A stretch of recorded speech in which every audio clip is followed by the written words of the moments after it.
tout ça, c'est de votre faute. L'école du jeu, en partenariat avec la boutique L'Imaginaire.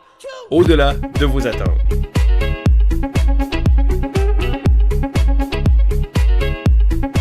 Hey, salut la gang, c'est JP pour l'école du jeu et bienvenue dans ce segment What's in the Box, segment vidéo dans lequel je vous présente mes dernières réceptions de jeux de société. Et rappelons-le, la semaine dernière, lors de mon Quad 9 JP du mois de novembre 2019, je vous ai offert la possibilité en fin de vidéo de me laisser vos commentaires, vos suggestions au sujet des jeux que je devrais me procurer au début du mois de décembre. On a littéralement fait un peu de shopping ou de magasinage ensemble en fin de vidéo. Et quelle erreur de ma part parce que aujourd'hui j'ai une panoplie de jeux à vous présenter et si je vous les présente aujourd'hui, si je les ai dans ma collection maintenant, dans ma ludothèque derrière moi et que j'ai plus de place où les ranger, eh bien c'est tout simplement de votre faute, avouons-le. Moi j'en voulais pas des jeux de plus, là, c'est à cause de vous, à cause de tous les commentaires que vous m'avez laissés et qui m'ont obligé à les acheter pour pouvoir vous les présenter ou pour pouvoir les jouer tout simplement. Alors j'espère que vous vous sentez vraiment mal de m'avoir fait là, ajouter des boîtes à ma collection et restreindre comme ça la place dans mon bureau ici. Tout ça, c'est à cause de vous. Mais bon, je crois qu'on devrait s'en remettre assez rapidement. Et donc, aujourd'hui, je vais vous présenter les quelques jeux sur lequel mon attention s'est arrêtée. Donc, il y a ça dans une première partie, mais il y a également des jeux que nous avons reçus de certains éditeurs qui nous ont envoyé des boîtes pour vous présenter leurs nouveaux jeux. Alors, c'est ce que je vous présente aujourd'hui. On commence avec, tiens, ce qui se trouve dans la plus petite boîte juste ici. Nous avons Adventure Games The Dungeon. Alors, la catégorie Adventure Games, c'est une petite boîte qui est dans la même lignée que les Exit, que les Unlock. C'est un jeu d'évasion dans une boîte. Et c'est un jeu donc pour 1 à 4 joueurs. Présentement, entre mes mains, j'ai la version anglaise. Je crois que ça se fait en français. Je suis pas certain, là, mais je crois que oui. Et je sais déjà qu'est-ce qui vous vient en tête comme questionnement. En quoi est-ce que cette catégorie se distingue des jeux Exit ou des jeux Unlock? Alors ici, tout comme... en fait, côté matériel, on s'approche beaucoup de Exit. On a des paquets de cartes...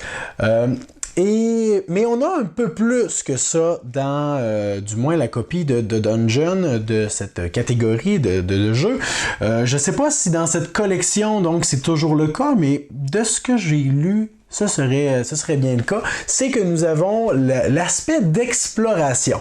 On a des espèces de grandes cartes ou de petits plateaux de jeu, si on veut, qui représentent un lieu, mais qu'on doit explorer avec un peu de style placement d'ouvrier. Chaque joueur va avoir une espèce de petit personnage qu'il va devoir déplacer dans le lieu pour aller y explorer ce qui s'y trouve. Et on aura donc des choix à faire parce que si je ne me trompe pas, il y a une notion de temps également. On n'a pas à explorer tout le donjon ou tous les confins de l'endroit où on se trouve pour obtenir les réponses aux énigmes ou les informations dont on a besoin pour avancer. On aura donc des choix à faire, des choix logiques. Il y a de la communication aussi qui est inclus là-dedans. Mais j'ai pas plus d'informations à vous donner. Alors, si vous avez eu l'occasion de tester la collection des Adventure Games, laissez-nous des commentaires sous la vidéo. Comment vous les avez trouvés par rapport au Unlock, par rapport au Exit? Il existe également les Deckscape, qui sont une autre catégorie de jeux d'évasion. Mais pour ma part, j'ai vraiment hâte de l'essayer. Ce sera ma première expérience dans un jeu de cette collection, mais également dans un jeu d'évasion en anglais. Alors, j'ai bien hâte de voir si ça tient la route avec ses plus proches compétiteurs. On continue. D'ailleurs, ce jeu-là nous a été envoyé par la compagnie Cosmos. chose, il faut que je le précise. On a également reçu de la compagnie WizKids l'un de leurs derniers jeux qui est Merlin's Beast Hunt, la chasse aux créatures de Merlin. Alors on est dans ce contexte avec Merlin, l'enchanteur, une ambiance médiévale, et on devra essayer de capturer les créatures mythiques que nous allons rencontrer. Je n'ai aucune, mais vraiment aucune idée de comment on peut y jouer. J'ai seulement jeté un coup d'œil aux composantes. On a une tonne de dés de couleurs différentes avec des icônes sur chacune des faces qui représentent des types de terrains qu'il est possible de rencontrer pendant la partie. Je crois qu'il y a des ronces, il y a l'océan, il y a des éclairs et il y a aussi une terre désertique. Là. Je crois qu'il y a 4 ou 5 territoires différents. Les couleurs ont une signification également. Et ces arrière-plans dont je vous parlais sont imprimés sur des espèces de petites cartes transparentes qui ne sont pas sans rappeler les cartes qu'on retrouve dans Mystic Vale. Alors des cartes transparentes ou translucides peut-être serait une meilleure utilisation du mot, mais sur laquelle on voit quand même là, l'arrière-plan. Et ces cartes-là vont devoir être placées sur le plateau dans lequel il y a des trous. On va placer nos dés dans ces trous-là, on va venir y insérer l'espèce de carte d'arrière-plan. On va avoir des créatures également qui vont se trouver dans ce territoire. Comment on y joue? Aucune idée. C'est quoi le but? Aucune idée. À quoi servent les cartes? Pourquoi est-ce qu'elles sont semi-transparentes? Je n'en sais rien, mais je trouvais que le matériel était quand même assez intéressant. On parle d'un jeu pour 2 à 4 joueurs d'une durée de 45 minutes. Alors j'ai bien hâte de voir un peu plus d'informations sur Merlin's Beast Hunt. On continue notre exploration avec le jeu de party, le jeu festif de l'heure qui fait un véritable tabac présentement ici au Québec. Je crois que peut-être que ce jeu a connu le même effet pour vous, chers Européens, puisqu'il est sorti chez vous un peu avant nous. Il s'agit de Tu te mets combien? J'en ai parlé un peu dans mon dernier Quad 9. Si vous avez écouté la vidéo de Sylvain de son top des jeux festifs, il en parlait également. Alors c'est un jeu bien simple, un jeu de questions, mais à une saveur vraiment particulière qui règle beaucoup de problèmes que j'avais avec les jeux questionnaires. Une situation, par exemple, frustrante dans un jeu questionnaire, c'est quand on doit répondre à une question sur un sujet dont on ne connaît presque rien. Alors ici, on n'a pas réglé le problème, mais on l'a atténué. Donc, on devra nous-mêmes s'attribuer une note sur une catégorie donnée. Par exemple, quelle note est-ce que vous vous donneriez en Deuxième Guerre mondiale? Alors, vos connaissances générales, culturelles, sociales, en lien avec la Deuxième Guerre mondiale. Alors, vous donnez une note sur 10. Par exemple, je pourrais me donner la note de 6 sur 10.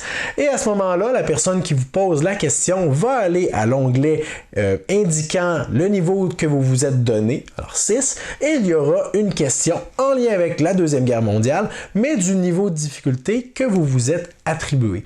Alors, selon le niveau de difficulté qu'on s'attribue, on obtiendra plus de points. Alors, c'est bien intéressant. Et un simple aspect de jeu que je trouve particulièrement bien pensé, je vais essayer d'ouvrir la boîte pour vous le montrer, c'est que on n'a pas de plateau de jeu dans la boîte parce que le plateau de jeu est la boîte. Alors, on a une petite... un petit aimant ici qui vient maintenir la boîte fermée, et lorsqu'on l'ouvre et la déplie, on a ici notre plateau de jeu sur lequel on peut progresser, et on a près de peut-être 300, peut-être un peu plus, cartes questionnaires avec différents modes de jeu aussi. Alors ça, c'est sûr que ça va sortir beaucoup dans le temps des fêtes chez moi. Et la dernière boîte qui est dans celle-ci, parce qu'après ça, on en a une autre à découvrir, c'est un jeu que j'ai reçu il y a quand même quelques semaines, dont je vous ai déjà fait la présentation sur la chaîne, mais j'en avais pas parlé dans mon dernier What's in the Box, parce que je l'ai reçu entre-temps. Il s'agit de Dungeonology. Alors, Dungeonology, vous irez jeter jeter un coup d'œil à ma présentation du jeu où je vous parle un peu de la thématique, des grandes lignes du jeu sans entrer dans les règles. D'ailleurs, même quelques semaines après vous en avoir fait la présentation, je n'y ai pas encore joué, je n'ai pas encore plongé à 100% dans les règles, mais on est dans un style de jeu d'exploration de donjons, qu'on appellerait communément en anglais un dungeon crawler. Mais ici, le but n'est pas de terrasser une créature, de massacrer des gobelins, d'aller trouver des trésors, de piller des richesses, des joyaux, tout ça, de sauver quelqu'un. Non, ici, on est tout simplement des étudiants qui s'intéressent à différentes civilisations et on devra étudier les civilisations de créatures qui habitent dans les donjons sans s'attirer trop leur attention. Alors, on devra être furtif. Il y aura possibilité pour nous également de subtiliser de l'information aux autres joueurs. Donc, un jeu qui peut être assez tranche-gorge, un matériel qui est hallucinant, une thématique qui est tout de même originale, des mécanismes de jeu qui sont assez standards, je dirais, mais qui offre quelque chose d'assez spécial. Alors, voilà pour la première vague de jeux dont je voulais vous parler. On passe maintenant à la deuxième boîte. Alors, notre présentation n'est pas encore terminée. Il nous reste encore 1, 2, 3, 4, 5 jeux à découvrir ensemble qui se cachent dans cette jolie boîte. Alors, le premier, en fait, est un jeu que vous savez probablement que j'ai reçu dernièrement parce que j'en ai glissé un mot dans mon quad neuf. Il s'agit de Trismegistus The Ultimate Formula. Alors, Trismegistus, la formule ultime, c'est un jeu... comment est-ce que je pourrais vous décrire ce jeu? C'est un jeu de sélection de dés, gestion de ressources également. Il y a plusieurs choses dans ce jeu. J'ai commencé une partie en solitaire que je n'ai pas pu finir entre mon quad neuf et aujourd'hui, simplement pour découvrir le jeu. Malheureusement, il a tout fallu que je range dernièrement. J'ai pas pu terminer ma partie, mais ça m'a permis de me familiariser un peu avec le concept. Donc, il y a un paquet de choses à prendre en considération dans ce jeu. Bref, on va vouloir essayer de réaliser des formules, des potions, de l'alchimie qu'on aura à faire. Pour ça, il va falloir récupérer des ingrédients. Et pour récupérer ces ingrédients-là, entre autres, ce qu'on devra faire, c'est de piocher des dés avec un mécanisme de sélection de dés ou de draft de dés qui sont disponibles pour tous les joueurs. On devra en sélectionner un. Et selon différentes circonstances que je vous épargne, eh bien, ce dé-là pourra être activé une ou plusieurs fois pour faire une panoplie d'action. Et le but, eh bien, ce sera de gérer le plus efficacement possible nos dés pour pouvoir maximiser le potentiel d'action qu'on peut faire sur notre petit plateau. Très intéressant tout de même. Je trouve que les règles sont assez clairs, mais malheureusement, le jeu manque cruellement d'un aide de jeu fonctionnel. C'est un jeu qui est très difficile de maîtriser les concepts, les règles. Certains le qualifieraient probablement de fiddly, quelque chose d'instable un petit peu. C'est certain que je vais me replonger là-dedans pour essayer de le maîtriser et d'y jouer avec d'autres joueurs très prochainement, parce que j'ai l'impression que j'en aurais long à dire sur Trismegistus. On continue avec, pourquoi pas un jeu que vous m'avez fortement conseillé d'essayer.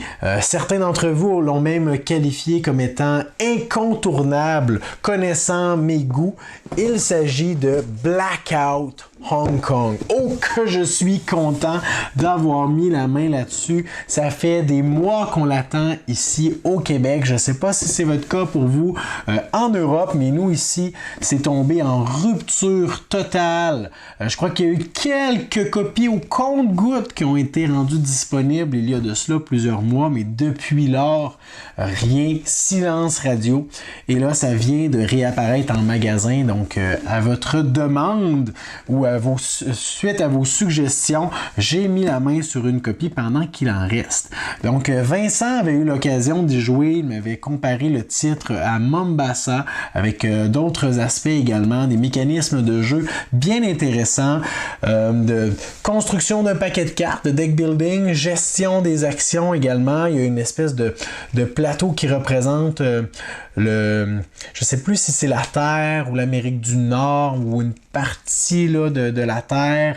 Il y aura des cubes également à placer dans ces parties-là.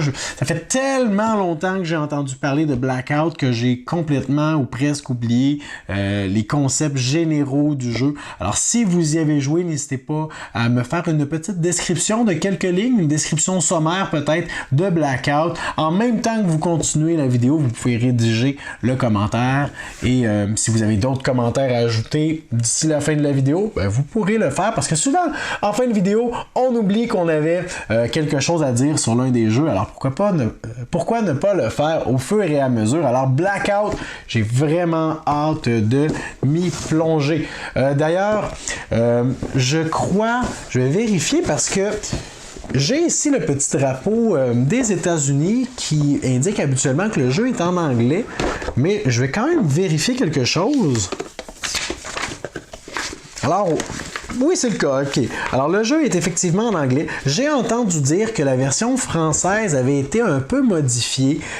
Si vous êtes au courant des modifications qu'il y a eu, je crois que ce sont surtout des modifications esthétiques, écrivez-moi-les également dans les commentaires sous la vidéo. Alors ça, c'est pour Blackout. Je vous parle maintenant d'un jeu qui n'était même pas dans ma mire, un jeu que j'avais complètement oublié.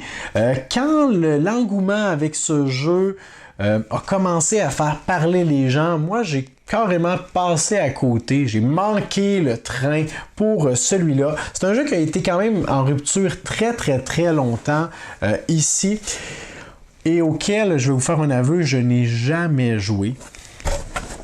Parce que, honte à moi, je n'avais pas d'intérêt. Mais là, Sylvain et Vincent m'ont forcé à le mettre dans mon panier. Alors là, je vous le dis, là, aujourd'hui, il n'y a aucun jeu que j'ai vraiment volontairement décidé de m'acheter. Là. Tout ça, je l'ai dit en début de vidéo, tout ça, c'est à cause de vous. C'est votre faute. Dans ce cas-ci, c'est la faute de Sylvain et Vincent. Alors, il s'agit de... Wingspan. Ben oui, j'ai jamais joué à Wingspan. J'avais même pas d'intérêt vraiment à y jouer. Je trouvais que le jeu pouvait tenir la route, tout ça. Je comprenais le concept. J'ai écouté je sais pas combien de vidéos sur Wingspan. J'ai lu les règles. Je connais des gens qui y ont joué. J'ai écouté des critiques. J'ai entendu Sylvain en parler. J'ai entendu Vincent en parler. Et je suis convaincu que c'est un bon jeu. Et pourtant, j'ai jamais eu l'occasion d'y jouer, jamais eu le désir vraiment brûlant d'en faire une partie. Mais là, apparemment, ça va changer. Sylvain et Vincent ont dit que ça avait le potentiel d'être un jeu qui serait unanime sur la chaîne, donc un jeu que tous les trois on aime. Il n'y en a pas des tonnes qui sont des jeux comme ça qui sont unanimes pour nous. Alors j'ai bien hâte d'en faire une partie. Il y a d'ailleurs l'extension européenne qui est disponible en français dernièrement. Alors vous pourrez mettre la main là-dessus si ce n'est pas déjà fait et si ça vous intéresse bien sûr. On continue avec un jeu que j'ai reçu d'un éditeur encore une fois. Il s'agit de Paranormal Detectives, juste ici. Alors, un jeu qui nous a été gracieusement envoyé par Lucky Duck Games, de qui on aime beaucoup les jeux habituellement. Et quand j'ai entendu parler de ce jeu-là, il y a de cela plusieurs mois avant sa sortie, les premières annonces, la thématique, tout ça, j'étais pas trop certain. Je voyais beaucoup de ressemblances à Mysterium, mais ici on est beaucoup plus dans l'animation organique. Ce que je veux dire, c'est que dans Mysterium, on devra essayer de faire deviner des informations donc à nos partenaires de jeu. C'est un jeu coopératif. On devra leur faire deviner des informations en leur passant des cartes qui sont totalement, comment je dirais, éclatées. Coloré avec plein d'informations, de détails dessus. Et et ce sera à eux d'interpréter ce qu'on veut dire. Dans Paranormal Detective, on va essayer également de faire deviner des informations à nos collègues pour essayer qu'ils trouvent, je crois, un peu comme dans Mysterium, le tueur, le lieu du crime ou peut-être le motif, je sais plus trop, et l'arme du crime. Alors il y a 3 informations, si je ne me trompe pas, à faire deviner. Mais pour ça, on va utiliser des moyens beaucoup plus organiques. Alors il y a 2 ficelles, par exemple, dans le jeu. Alors ça peut être d'essayer de tracer avec les ficelles une forme bien précise. On a un plateau avec des espèces de petits cadrans ajustables également, avec des icônes, des dessins qui représentent différentes choses qui peuvent être interprétées de façon différente. Alors, on peut ajuster ces cadrans-là à certains niveaux. Il y a également des crayons effaçables qui peuvent être utilisés pour tracer des lignes ou unir des lettres, des choses comme ça sur le plateau de jeu. Il y a également une espèce de silhouette qui est morte au sol. Alors, il est possible de cibler des parties de la silhouette. Il y a des cartes également qui vont nous faire tracer dans le dos de nos collègues des informations, de mimer des choses sans avoir le droit de parler. Alors, tout ça, c'est comme plus vivant, c'est plus organique. On est vraiment en train de vivre le moment. Alors, je trouvais que cette idée-là d'un jeu de devinette, si on veut, ou d'information qui n'est pas dévoilée à tous les joueurs et que les autres doivent deviner. Une chance qu'il n'y a pas un mécanisme qui s'appelle vraiment comme ça, c'est beaucoup trop long, mais vous comprenez ce que je veux dire. Je trouvais donc que l'idée générale était géniale. Il y a la thématique un peu, moi, avec le fantôme, l'au-delà. Il y a même une espèce de table de Ouija dans le jeu. Ça m'intéresse beaucoup moins. Ça me refroidit même un peu, mais je vais quand même regarder les règles, je vais y jouer certainement. C'est juste une thématique. Là, je suis au courant. Mais c'est quand même pas ma palette, c'est pas ma tasse de thé. Alors, mais j'ai très hâte d'y jouer parce que c'est un jeu que je surveille depuis longtemps. Et finalement, la dernière boîte que j'ai dans cette boîte, il s'agit d'une grosse boîte dans une grosse boîte. Un jeu auquel j'ai joué 2 fois jusqu'à présent, un jeu que j'ai aimé beaucoup, que j'attendais également, un jeu peu importe ce que vous auriez dit, je crois, dans la vidéo de mon coin neuf, je pense que ça, c'est le titre que j'aurais récupéré, quoi qu'il en soit. Il s'agit de Era, l'âge médiéval. Alors, le dernier jeu de Matt Leacock, un jeu de roll and build. On va lancer une panoplie de dés qui vont représenter des travailleurs, si on veut, des paysans, des membres du clergé, des bourgeois. Et selon les faces qu'on va obtenir, on va soit générer des ressources, avoir des occasions de construire des bâtiments, ça peut être également des désastres qui vont s'abattre sur notre royaume. Il y a toutes sortes de choses qui peuvent se passer en ayant lancé les dés. On aura donc des séquences par la suite à suivre. C'est un jeu qui est quasi simultané pour tous les joueurs, donc c'est très rapide, très engageant également. On va devoir construire notre petit lopin de terre ou notre royaume avec des espèces de petites figurines colorées qui vont venir s'agencer dans notre plateau qui, au terme de la partie, va prendre vie. Une espèce de village avec des murailles, avec il est possible de construire toutes sortes de bâtiments, des cathédrales, des églises. Il y a quoi également? Il y a une scierie, il y a des fermes, des chaumières. Je crois qu'au total, il y a près d'une douzaine ou peut-être même plus de bâtiments différents qui vont nous donner parfois des avantages, parfois des nouvelles façons de générer des points en fin de partie, parfois des points instantanément, parfois tout simplement des possibilités pour générer plus de ressources. Alors vraiment un jeu qui est génial, qui s'explique bien, qui est visuellement... J'ai tendance à dire beau. Moi, je le trouve beau, à part les plateaux qui sont assez...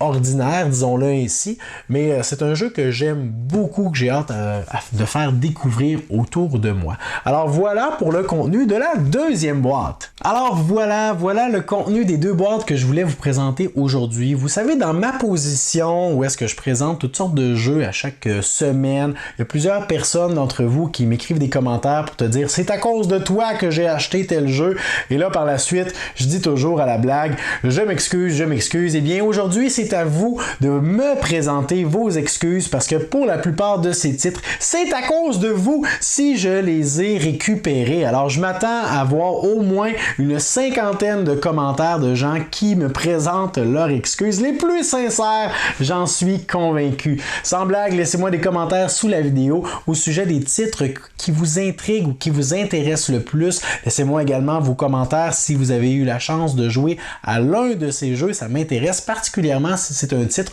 auquel je n'ai pas encore joué. J'aime toujours ça, avoir vos impressions avant de me lancer dans le jeu pour par la suite vous revenir dans les commentaires et vous indiquer si j'étais d'accord ou non avec ce que vous avez dit, si j'ai ressenti ou vécu les mêmes émotions ou le même plaisir que vous. N'hésitez pas également à m'envoyer un pouce vers le haut si vous avez bien apprécié cette vidéo. Abonnez-vous à notre chaîne si ce n'est pas déjà fait. Et moi, je vous dis merci pour votre écoute et à la prochaine.